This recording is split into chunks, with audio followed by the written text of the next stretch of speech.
Hey everybody, it's Damian Gergiev from the Break It Down Show, and today's guest is Mandy Barnett.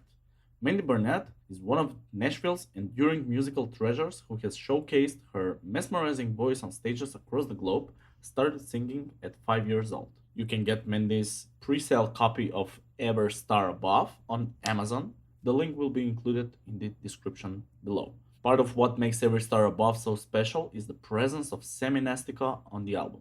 He arranged the songs for Mandy and gave us the last one piece of his wonderful musical genius before passing on January 17, 2021. Sammy remains alive through his music.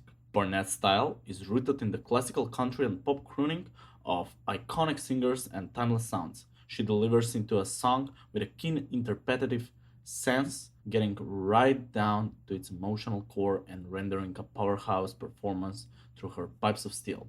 As one record executive put it, Mandy Barnett is a song's best friend. If you want to support our veteran tribe, go to savethebrave.org and donate to our veteran friends. Also, you can support the Breakdown Show by going to breakdownshow.com and put a little money into the PayPal link. All the money goes straight back to the show. Also, you can buy our merch, you can subscribe to any podcast platform, and you can watch our videos on YouTube. Alright, enough of me. Here comes the amazing Mandy Barnett. Lions Rock Productions. This is Jay This Moore. is Greg Proops. This is Jordan Harbinger. This is Dexter from The Offspring. This is Nathan This is East. Sebastian Younger. This is Rick Marotta. This is Stuart Copeland. This is Mick Gillette. This is Andy Summers. Hey, this is Skunk Baxter. This is Gabby Reese. This is Rob Bell. Hey, this is John Leon Guerrero. Hey, and this is Pete A. Turner. This is Mandy Barnett, and you're watching the Break It Down Show. And now, the Break It Down Show with John Leon Guerrero and Pete A. Turner. I love being able to do this, Mandy. I mean, because you've done such a great job with this most recent album. We're going to talk about that. And I appreciate you coming on the show. Thank you so much for that. But more importantly, I want to start with Sammy Nestico, because we both know him. He's been on the show before. Of course, he passed recently. For those that don't know, I'll put a link in the show notes for that episode. But what a wonderful, wonderful guy. So what are your thoughts on Sammy? And then how did you guys ever get hooked up together? That's interesting to me. I love Sammy. What a kind person. So unbelievably gifted and a legend. His career is just unbelievable. All the legends he's worked with. Of course, he started out as a musician with Tommy Dorsey. So just his talent as a musician, arranger, all the great things that he brought to the military and education. It's just an incredible, remarkable person, and I'm so lucky that I got to meet him when I did, and that we got to do this album. Yeah, I'm not sure if I've got the last interview, but I think I've got the last audio full. Like, not even he couldn't even do an hour at this point in his life. He was such an adorable guy. I don't know if you got to meet him face to face, but he was like okay, yeah. And I was saying to some in general, I say that he was like an old laptop where, like, we were talking, he was going strong, he was doing great, and then he's like, I'm getting kind of tired. Can we stop soon? And I'm like, yeah, sure, Sammy. Let me wrap things up. And he's like, I'm done. And then like he went from like battery warning to done. And I'm like, oh, okay, great. But he was. That's a good impersonation of Sammy. It sounds like it. Why did you pick Sammy? And then how did you get to know him? Okay, so many years ago, I worked with a legendary producer named Owen Bradley, who produced Patsy Cline and Loretta Lynn and Kitty Wells, and was they call him the architect of the Nashville sound. He started Music Row here in Nashville, and he and his brother Harold, they were, they produced and recorded with all the big legends of the day. Well, Harold gave me a copy of the album Lady in Satin when I was around 23 years old, and said, I know you're doing country right now, but you're good at singing the standards, and I think as time goes on and you have more life experiences, you might want to do something like this with a full orchestra, and you should listen to it and get to know some of these songs. And then about another 10 years later, Dinah Krall was doing a lot of stuff with Johnny Mandel, and Michael Bublé was kind of coming to the forefront. And Harold said, gosh, I would love it if you would get with Sammy Nestico. And I said, well, who's Sammy Nestico? And he said, he's an LA guy. And I said, well, I don't how am I supposed to get with Sammy Nestico? And I said, I don't know, figure it out. So like 3 months after Harold passed away, I guess it was 2019. I think that's when it was. I met with Fred Mullen, producer, worked with Jimmy Webb and Johnny Mathis and just a ton of people. He was starting a boutique label, and he was doing all concept albums. So he rattled off a few concepts that I was kind of like, I'm not really sure I want to do that. And so finally he said, well, how about Lady in Satin? And what if I could get Sammy Nestico? And I said, now you're talking. Where do I sign up? Yeah. Where do I sign up? And again, like for those that don't know, Sammy was born in the 1920s, and has worked with everybody: Count Basie, Tommy Dorsey, everybody. Composed for Frank Sinatra. And it's hard to impress upon, like, he did music for the military that they still play all the time, brass marches, all kinds of things. And he's just, he's not widely known. Marching bands at colleges, they play his, there's so many musicians that learn to play an instrument by playing Sammy's charts. Plus he was a staff band leader of the Kennedy Johnson administration. So he was playing all the parties for JFK. Can you imagine?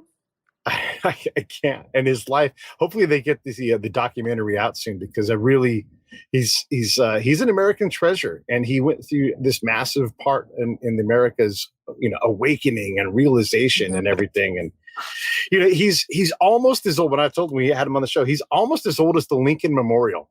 Like it was. And you think about that, it's true. I mean, it was built, it was built in the time between the Titanic and his birth. Was the Lincoln Memorial was like opened up and ready to go, right? So this is a long time ago, and he just saw so much history, and he predates the electric guitar. So he writes. He talks about his home instrument is the trombone. That's what he writes, because that was a soloing instrument in his time.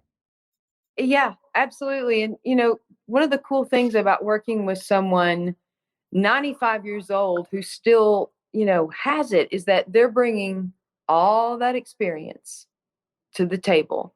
And that's something that you can't get working with a younger person, or even a 50-year-old person. Yeah. He brings it was just a completely unique thing to the table. And I'm so lucky that I got that experience when I did. And of course, when we approached him, he's like, geez, I'm so old. He's like, why didn't you call me a year ago? He's like, I'm having a problem with my eye. And he's like, I tell you what, I'll try it. He said, let me try 2. And so we did 2. And then next thing you know, he's done 4. And, and then he would send videos of him, working everything out. And boy, was he in his element. I mean, he was like a young man sitting there full of life, absolutely loving it. And it was a gift to me to be able to see him so happy, doing what he loved. Yeah, it was great. When we sat down, we were at his house. And by the way, fantastic painter. I mean, I was looking at his, it's incredible, super talented guy. And we sat at his little workstation, piano and a table, and he had his book. And you're right, his books for composing are the standard for so many places for musicians to learn. He's just a remarkable guy. But yeah, and he's not even like a keyboard player, but he would be bouncing with energy when we were talking, and he just wanted to give and give and give and go and go and go. I'm really glad that you got to do this last bit of work with him. And by the way, the album is fantastic. It's called Every Star Above. It's right there on Amazon and pre-sales. If you guys go to that link, you can go and get it now. Look, I'm just going to tell you right now on the strength, go get the album. It's fantastic. Mandy, you've got such a wonderful voice. I mean, you know this, but for the audience, just a real treat. I love your version of Crazy. It's beautiful. I mean, everything and I'm throwing a lot of things at Mandy right now. I really have enjoyed doing the prep for this show because your gift for singing is just incredible. And it's not just something that, you don't work at. Clearly, you're an absolute pro. I guess I wanted to ask you, I watched a lot of video of you singing and everything else. You've worked in Nashville for a long time, connected with the Grand Ole Opry. You've also sat in the room with a lot of country legends as well as you're performing. Talk a little bit about when you look around the room and there's all this history and all these faces and careers staring back at you, or you're sitting shoulder to shoulder as peers with these folks. Not that you're not a professional in your own right, but when you see these people, you're like, oh my God, these are the people that I've got their albums. I've listened to their stuff a million times, I'm so lucky. I just, I got to Nashville in 1993, and it was just a magical time because a lot of those great singers, songwriters, musicians, they were older, but they were still very much in their element. They could play, they could sing, they were still active. So even though I was 18, 19 years old, I loved a lot of the same music they loved. And so we got along great.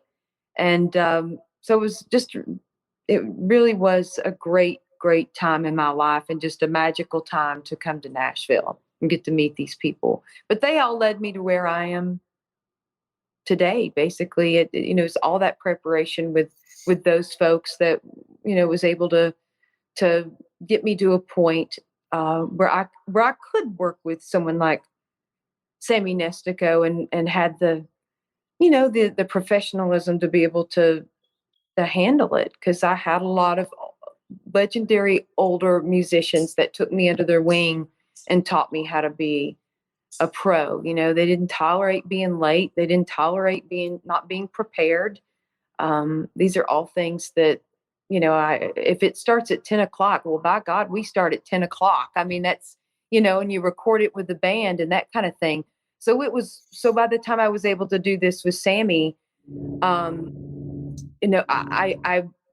buckled down. I did the work for a good 2 or 3 months, because the thing that he asked me, he said, the only thing that I asked, he said, you can take some liberties here and there, but I really want you to sing the melody.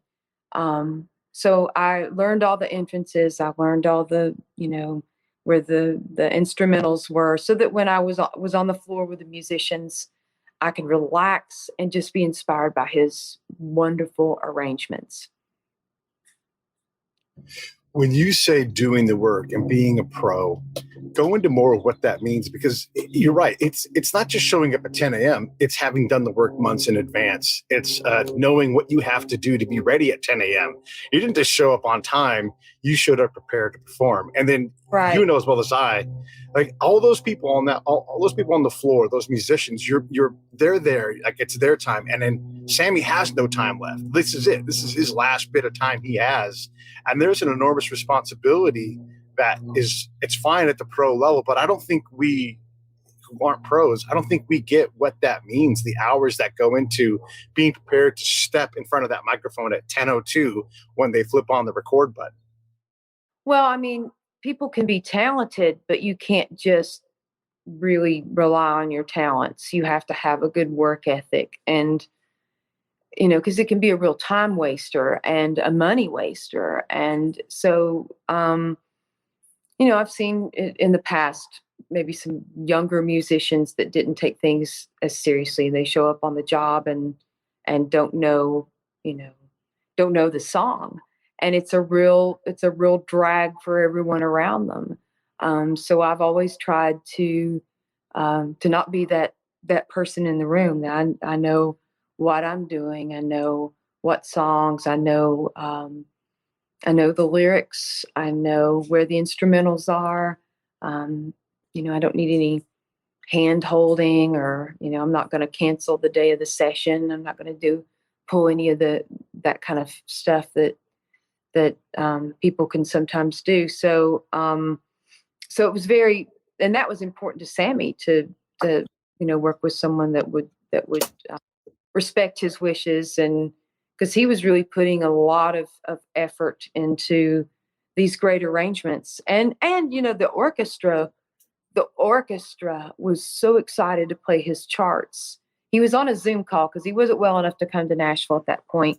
It's almost like we were doing he was doing the arrangements, and he was 30 years old again. And then once the project was over, he kind of went back to having a bad eye and not feeling so well, because he did have some health. Doctor wouldn't clear him for travel, but day of the state on a Zoom call, and they saw him on the Zoom, and they gave him a standing ovation because they were all so pleased to be there and play his arrangements. Do you think Sammy had a sense that this was his last big piece of work? Or, I mean, because, when you're 95, you're going to keep on going and keep on going. But do you think he had a sense of this being it, the end of the road? I'm sure it crossed his mind, but I have to be honest. I talked to him a couple months before he died, and he was talking about our next project. So I don't know. I hope he didn't. I hope he was dreaming about the next thing, because there was part of me that was hoping we could too. Yeah. Yeah. Well, me too. Because what you guys built is great. Every Star Above is the album. Everybody should get it. Go to Amazon, buy it in pre-sales right now. And I promise you're going to love it. It's just something you can put on and you can sit and focus on it, or you can put it on in the background and you're just going to love it. It's fantastic.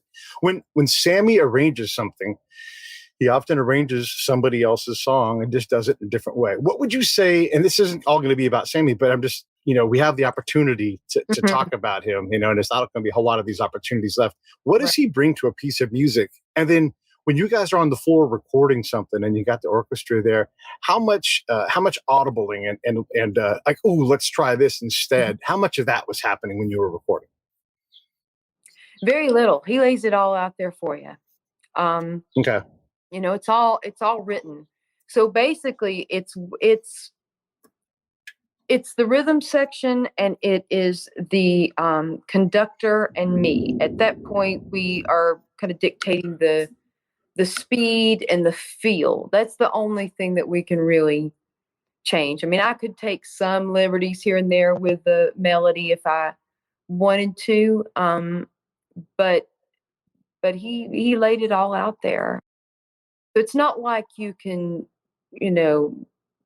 say, oh, I want to repeat this verse. Anytime you're working with an orchestra, that is, a lot of country singers, they find when the first time they ever do a pops concert, they realize that they can't get out there and vamp like they do just at a regular show, because you got to follow what's written and stick with it.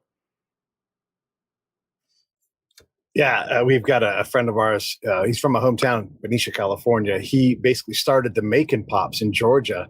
Oh, yeah. And we were talking to him. His last name's Moretti, Steve Moretti. And he's just a hell of a drummer. And he's just so passionate about the arts. And he drummed in Rosemary Clooney's band, at the end. Yeah, so he has all these impeccable credentials. But you're right.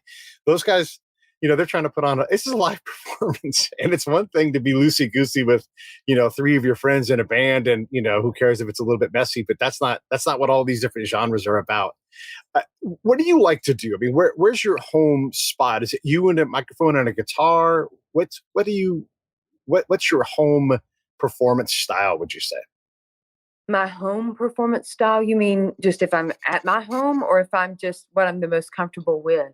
Yeah, most comfortable. I'm fortunate that I'm comfortable in most settings, but I will say an orchestra still makes me nervous. After the first song or so, I can start to relax and really get into it. But I've been doing this since I was a little kid, so I really I like a little bit of everything. I still love performing with just a piano player. Or with a jam and rhythm section. I love that too. I love singing country music. I love soul music. Love a little bit of everything. I grew up singing gospel music, and I think when you're raised in church and singing gospel music, it kind of prepares you to be able to sing anything, because there's so many different elements of different types of music in gospel music. It makes it a lot easier as a singer to just transition from blues to country to jazz. So that was a good background. growing up singing in a church means you're exposed to a lot of music theory, and it's not explained to you like, here is the key, the key we're in, the tonic key and Right. the leitmotif. But you crack open that hymnal and it's got Bach in it. I mean, it's got Yeah. everybody. And Got so every- you slowly go through this massive work of these sometimes hundreds of year old pieces of music, but then you also have these contemporary things that you bring in, or you take an old song and add a gospel spin to it. It is a remarkable place to go out, and then you're also performing, I don't want to say at a higher level, but at a different level. Like, you're performing for the glory of God ultimately, and so there's a bit of an investment in that performance. Can you talk a little bit about how that goes? Because a lot of people say they grew up in the church singing, whether it's gospel or hymns or whatever it is, but Mhm. there is a steeping through a lot of quality work that's been done before, and you're working with a fantastic platform. I think the thing about singing gospel music is you learn how to sing with emotion even at an early age, because you're singing about the Lord. There are many things. When I was younger, I would sing country songs, but I had no idea what I was singing about. I could sort of fake it because I learned how to sing with emotion, singing about God. So I could take that viewpoint and that kind of emotion in my phrasing and sing the same way with country music, even though my husband had never left me and I'd never, experienced all these terrible things that happen in country songs, um, because of that background. But that's how I learned to sing with emotion, is singing, those great songs that are very, very moving. I'm still very moved by the songs that I grew up listening to. My dad had a degree undergrad in music, particularly in basically church music for the audience. Yeah. And then he had a degree in divinity. So we spent a lot of time at church and a lot of time in a lot of different churches, black churches, white churches. I mean, all kinds, Pentecostal, Presbyterian, everything. And, Same. and you get to see a lot of different style. And I use this example, and I think you'll get this. Like in my neighborhood in Florida, every now and then we'd go to church, a Catholic church there. It was the same Catholic church, whether you were, Brazilian, Latin, and some other form, like Mexican, let's say. And then there's also like the white church, and the same musicians would be there, but how they played the instruments for that audience was totally different as well. So even within church, you can have all these different experiences musically based upon how. Same priest, but it's like Yeah. when the Brazilians got up, there was a little bit more hip swinging during Right. the Stations of the Cross.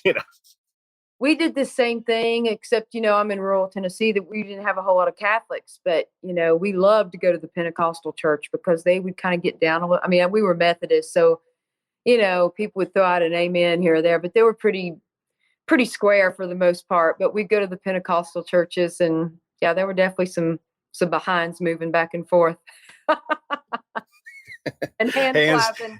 yeah, Yes. hands clap and hands go up. The Yeah. more, there's a lot more of that kind Some of thing. blues in the music and good feeling. Uh-huh.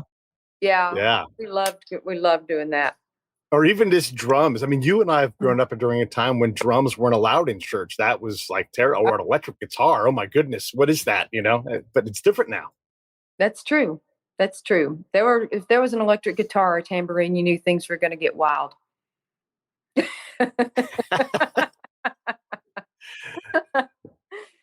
Day to day, when you're walking around the house, is there just music flowing through your head all the time? Are you singing? I mean, I'm a goofball. I'm singing jingles and things all the time. I might sing my songs, shaving song when I shave.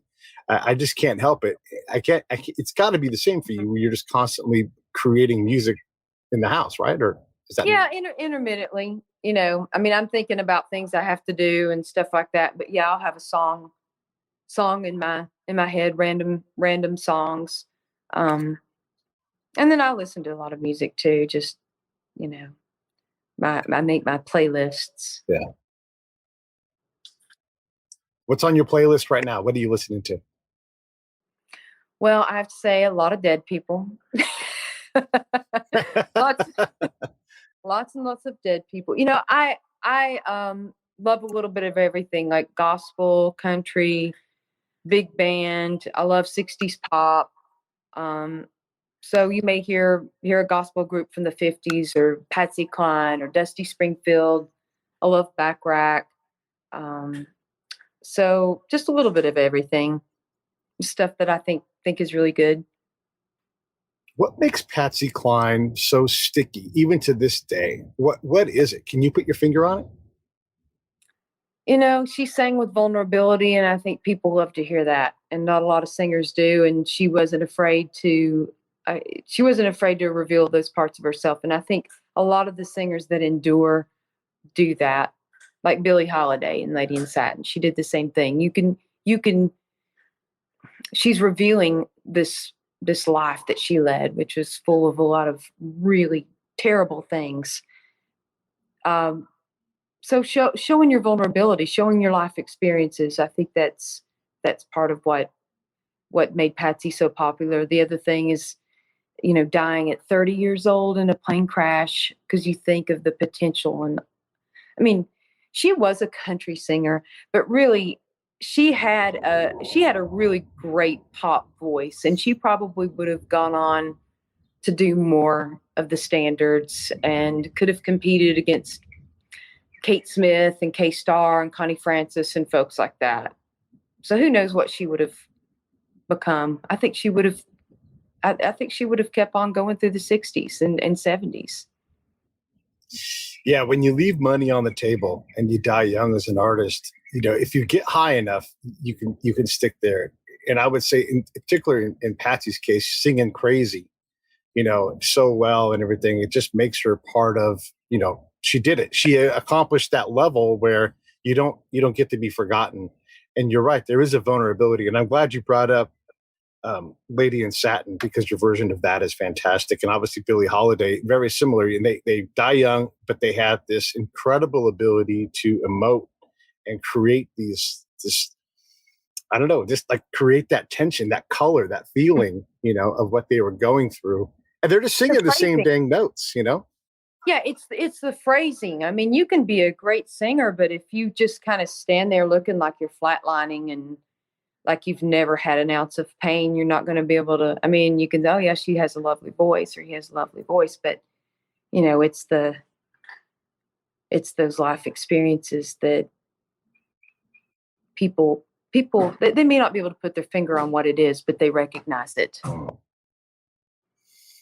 But what is it? I mean, how do you, what is that thing? I mean, this is a good spot to spend some time, because Betty Davis, you know, Miles's wife, also like, and you know, she's good at it, because my niece, who was young, she's like, what is this lady singing? Like, it sounds like she's dying. And I'm like, you're getting it. You don't understand why, but yes, she's dying. It's like, this is on the what she's inside anyway. About. Yeah. It, you know, not everyone can do it. It takes a little bit of courage to. Mm-hmm. It takes courage to open yourself up like that. I mean, you may not want to sit down with someone and, you know, blab your whole life story and everything that's ever, you know, hurt you. But when you're singing a song that you can relate to in those 2 or 3 minutes, you can reveal a lot if people, you know, pay attention.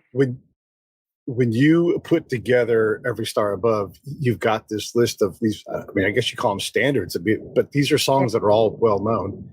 How do you pick these? I think it's 10 songs. I mean, how do you pick these songs and not just like, I'm going to make a double album and do 25 songs? How did you get down to this list? When you have a 60-piece orchestra, budget definitely becomes an issue at that point. Because believe me, I would have loved to have done 20 or 30.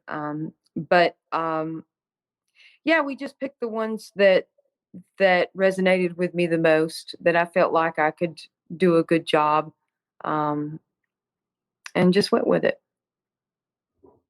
I like it.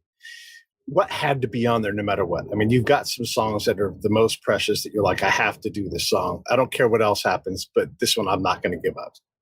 Oh, You've Changed. I'm a Fool to Want You. Glad to Be Unhappy. Those are 3 of my favorites. I love But Beautiful. You know, there's several that had to be on there. I mean, if I could have done I guess if I had to choose 5 or 6, it would be those. I Get Along Without You Very Well. It's another one of my favorites. You Don't Know What Love is another great one. Sammy, it starts out very slow, and then he kicks it into rhythm at the instrumental, and it's kind of got a James Bond sort of theme to it. I mean, he was just so creative what he did with those arrangements, and it made me want to rise to the next level. How much time do you have in advance with the charts to prepare for specifically what he's creating? I mean, the tune, but as he changes pace, you've got to be ready to elevate with it. He gave them to me probably a good maybe 8 to 10 weeks before, and so I spent a lot of time. And then a day or so before we went to the studio, I sat with the conductor and sang them the way that I felt them, so that he could get an idea. Because there's nothing worse than someone rushing you when you're out there trying to emote and put your heart into something, and someone's just going along at a fast clip, not giving you that space. I had a wonderful conductor, Scott Lavender. He's worked with Johnny Mathis for years, and we'd never worked together before, but you would have thought that we'd worked together for years, because it was just one of those things that, thank goodness it was him, because he did such a great job feeling that music. When you get those charts, what does that prep time look like? I mean, are you at the house singing into your hairbrush? What do you do to get through those charts? And then do you read music at that level? I don't read music. So everything is by ear, but no, well, it's almost like singing into a hairbrush, but I actually do have a PA system. It's about this big, and I can plug in a microphone. And I sat at my bar, and I hang out in my kitchen a lot. That's where I am right now. So I propped that little PA system up and sat on a bar stool, sang into my microphone, and just did it over and over again until I worked out any of the kinks that, any place that I was like, not sure what to do there. I just worked it out until I had it, because I didn't want to have to be doing that stuff on the floor. And that was one of the things that Sammy grabbed my hand, and he kissed my hand, and he said, "You did good, kid." He said, "You did your homework, and thank you." He said, "Thank you so much for doing the prep work." And that meant a lot to me that he told me that. It means a lot to me too. I didn't want to let him down, Yeah. I love that. But you're right. Like, you have to go through many, many iterations of the song, and note by note almost, right? Like, certain parts you probably can glide through, but there's like, I need to create some tension here. Maybe, Willie Nelson does this. He'll sing something, and then he'll just drop it down real fast. And you're like, God, just drops the bottom out of the soul of the song, and you just feel it. He's so good at that. But you have to work those things out over time. How long does it take, do you think, to work a song through to where you're happy with what you've got? I think it's different for each song. Some songs are going to be a little more problematic than others, because the melody may be a little more complicated. So it just depends. I work on it enough to where I have the song down, but I don't work on it so much that it becomes boring and that I can't put something into it. So I just work on it until I feel like I have those kinks or those melodic things that might be hanging me up, and I work that out. And once I work it out, I have it, and then I don't belabor it, because I don't want it to get to. I don't want to take the song for granted and not be able to put something fresh into it. Yeah, the fresh part. I'm glad you brought that up, because I'm curious, when Billie Holiday is saying a song, you've listened to it 1,000 times, probably more times than you even realize, but you want to bring, Mandy to this song. So right. How do you block, get out of my head, Billie, and then really create your version of it? Even if like the notes are almost the same, there's still a lot of work for your interpretation. How do you keep her out of your head so you do bring something unique to this song? I listened to that record a lot when I was younger. And so I didn't really listen to it again. I just, plus I don't sound anything like Billie Holiday. So that helps. I don't even try to, other than, I could recall maybe the way that she might have phrased something. I tip my hat to her in a place or two that I felt like she did some cool things that I could do in an honest way without just trying to, imitate her, which would sound ridiculous if I tried to do that. Yeah. So, I know that album well enough that I was able to just kind of, just work on learning the songs, and then going back to those songs once Sammy had written everything and just looking at them under a totally different lens. Yeah, I can appreciate that.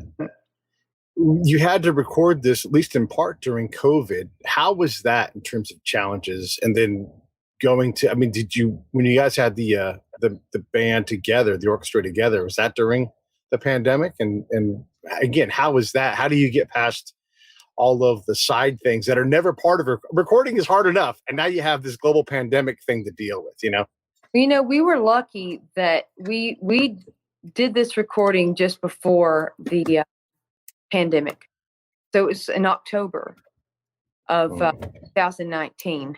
So we just barely got through it. That's good. So you didn't have to worry about that part as much, but you also haven't been able to tour it as much either then. No, haven't been able to tour it, but this is the kind of record. It's not like I have to worry about putting out a single or worrying what it's going to do on the charts and that kind of thing. I mean, this is an album that will be with me through the rest of my life. So there's plenty of time to tour it. Hopefully. Yeah.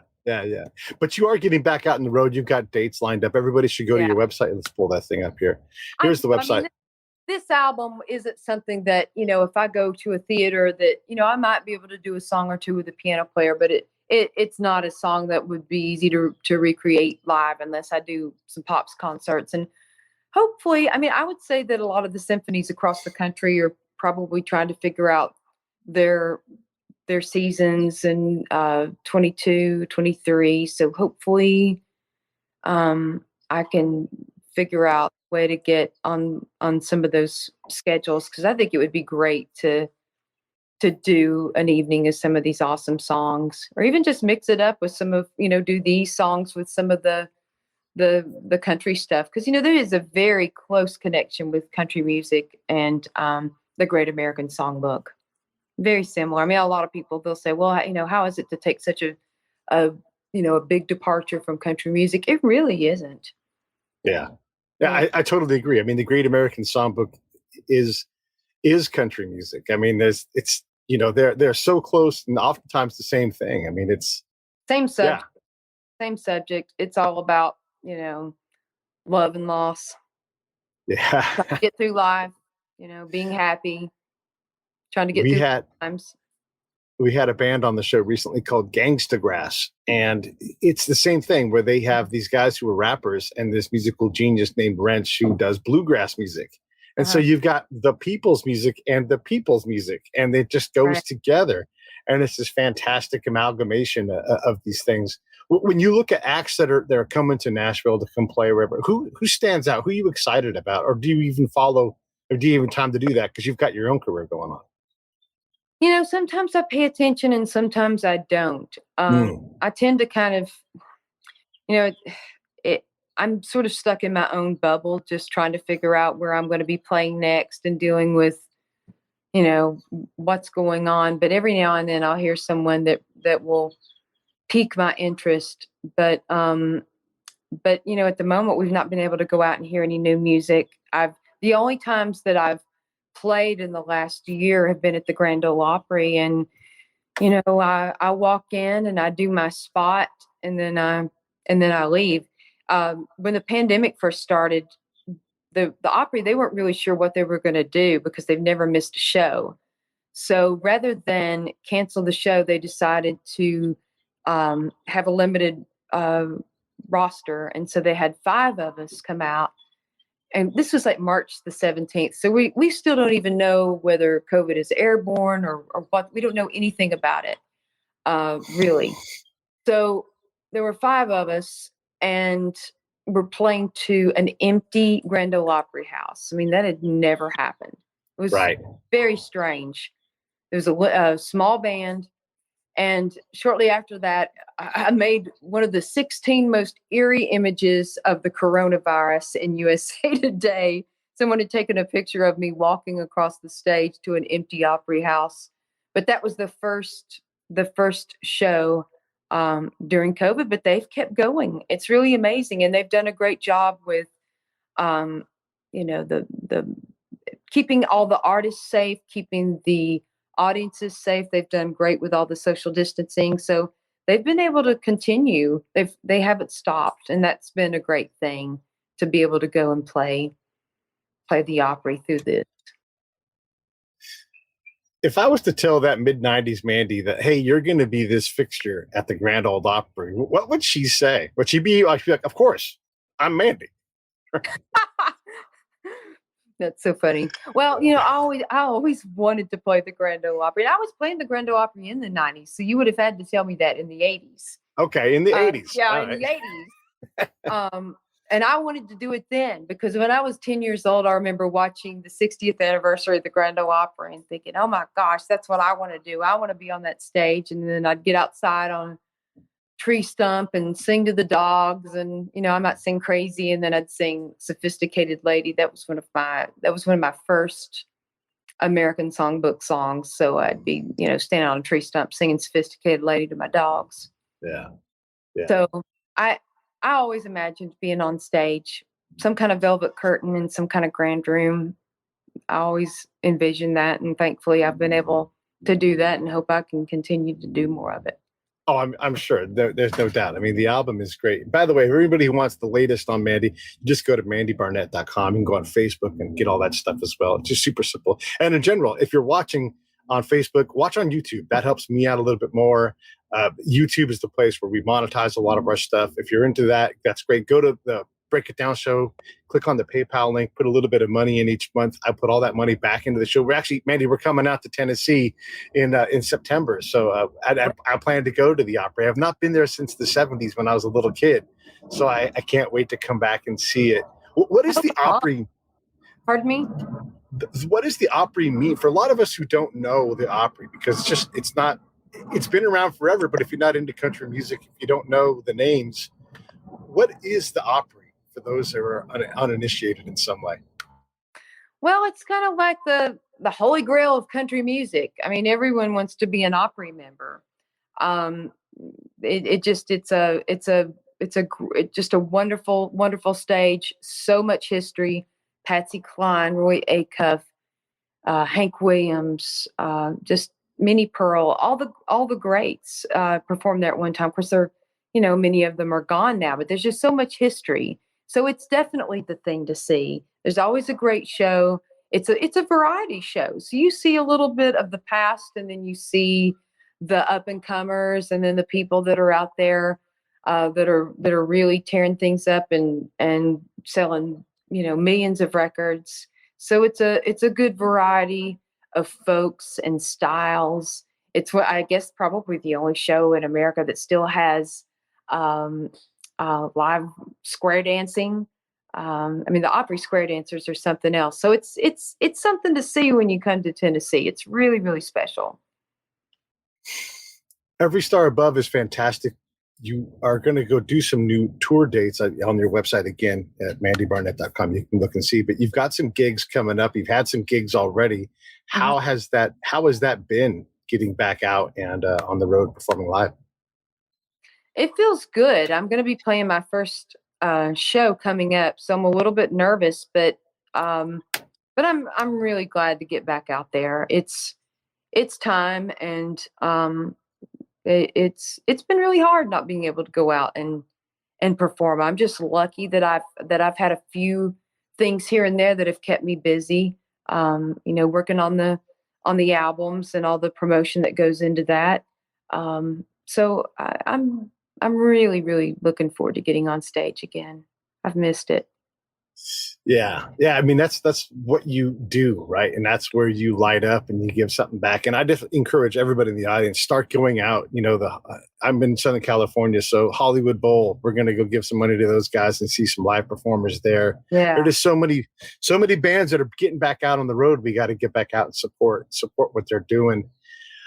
How is it going booking dates? I mean, it's they're just, we think we're past the worst of this thing, right? Yeah. But we don't know, like it's like we're going to book these things. I'm coming to Tennessee in September, maybe. I mean, it's booked, but you just don't know. I mean, I got vaccinated, so I feel like you got to kind of dip your toe in the water and see if you're going, if you're going to die or not. I mean, that's kind of what it's all about. You get the vaccine, you go out and you test it out, and hopefully everything's going to be okay. I mean, we all have to have hope, and eventually this thing's going to go away, I think. So, so it's time to get out there and test it out and see what happens. I'm going to be a guinea pig. I'm going to go out there and play. Yeah, I'm the same way. I've got to go out. I'm respectful of the disease and yes, how dangerous it is, and I'm respectful of everybody's individual level of ability to manage whatever's there. So right, no harm there. But it is going to be a little harder to sell tickets, at least until we know that we can do this reliably. People that haven't literally left their house for a year are going to be very reluctant to go to the Grand Ole Opry and sit in a room full of 1,000 people.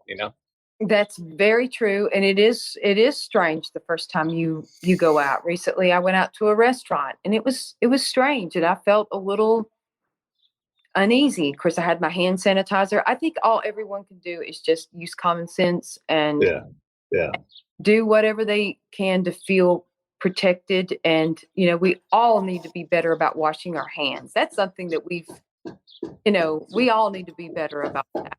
And I can't believe some of the things that I've done, like after, riding in a New York cab and then eating a piece of pizza. I'll never do that again. Yeah, seriously. I may always carry a can of Lysol in my purse. Now that it's normal. For the rest of my life. It's like your grandma that, used to save tin foil and only give you like this much milk because she went through the Depression. I think I'll always carry some Lysol in my purse and some hand sanitizer and a mask, and I don't know. Won't be kissing any random people either. Damn it. Damn it. Because of the pandemic, the back end of the album has been, I would imagine, longer than it would normally be. We're like, okay, that's done, moving on, next project. But there's still some work to put into this project to give it what it's due. How long until you're like, okay, that's enough with this, let's work on the next thing? And maybe you're at that point already, but how long do you work on this album before you're like, that project's done, I'm on to the next thing? You just give it a few months, but this is the kind of record that won't die. I'll always be able to sell it at my shows, and I can always get booked doing a symphonic show of this album. So that's the beauty of making these kinds of records. You're not really at the mercy. I'm not going to get dropped if it doesn't sell well. I'm good. So it's like, I can pretty well just write it out, and then maybe in the next year or so I'll think about doing another album. But this is a record that I can tour forever. Yeah, you're right about that. So I'm not really all that worried about it ending or having any kind of expiration date. I think when I'm old, I'll be hopefully performing some of these songs, and very proud to be able to talk about how I made an album with Sammy Nestico. Yeah, it's just he had a huge smile, and he gives me a big smile just thinking about that. Yeah. And when I saw that you had this album coming out, and I'm like instantly like, we have to ring the Sammy Nestico bell again.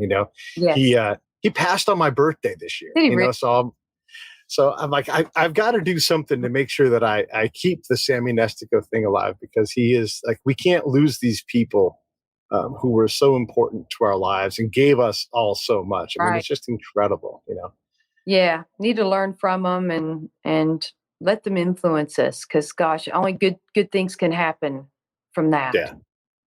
Creating things, taking the example and the inspiration of someone like Sammy or, Quincy Jones. Quincy would call Sammy and say, I need your help. I mean, that's how, for those that don't know, that's how good Sammy was. Yeah, he wrote many of the arrangements for The Color Purple. Yeah. Yeah. He's incredible. So I know you're not done with this project. The pre-sales are going on, but what do you think is next, though? Like, what are you itching to do? Are you going to do a duet album? I mean, are you going to go back to your roots and do some country or gospel, or what do you think? Well, at some point, I would like to do a gospel record. I don't really know, because I released 2 records. I have a country album called A Nashville Songbook, and then and that came out last year. And then I have this album, so I'm probably going to take a little bit of a break and catch up on the touring. And then we'll see what happens. I didn't expect this to fall into my lap when it did, so it'll make sense, whatever it is at the time. I'm just going to kind of go with the flow.